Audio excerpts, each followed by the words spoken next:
Gilbreth Workshop? No.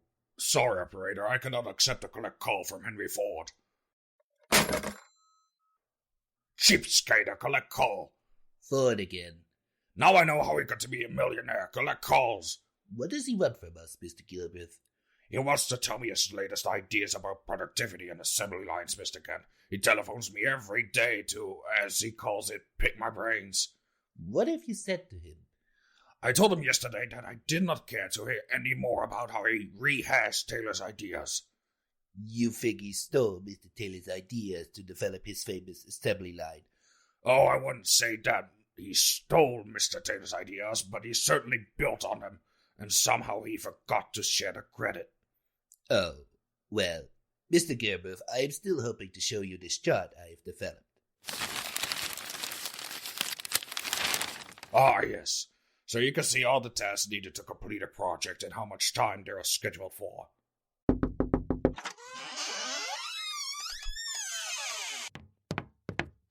Lillian! Hello, dear.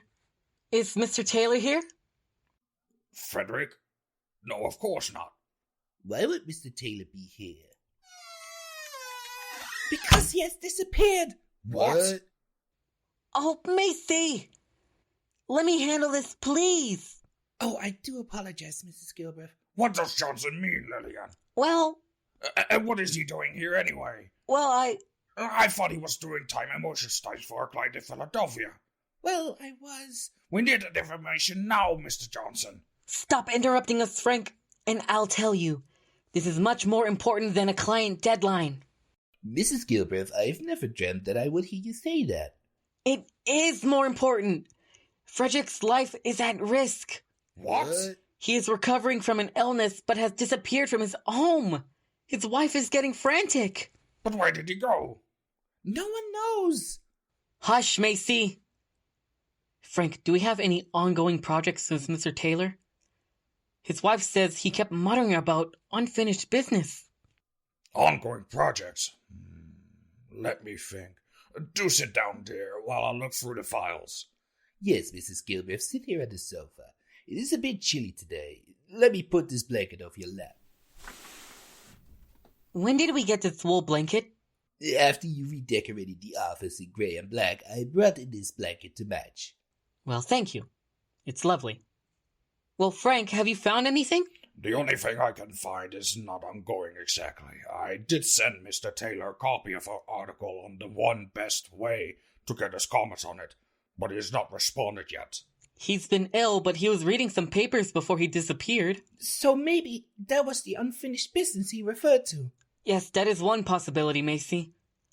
However, in that case, I would have expected him to come here, or even just telephone. Yes, this is such an exciting article. This part about there being one best way of combining the 18 basic motions. So that's why I'm tracking workers' use of grab, hold, and position. Yes, and this part about increasing efficiency by reducing wasted motion and working fatigue. Yes, I know, dear. We wrote it together, remember? Of course we did. And this statement here... I agree, dear, but is there anything that might help us find Mr. Taylor? Oh, no, I suppose not. I don't think I have anything helpful here. Wait a minute, Mr. Gilbreth. What about the rather menacing letter from the union? Menacing?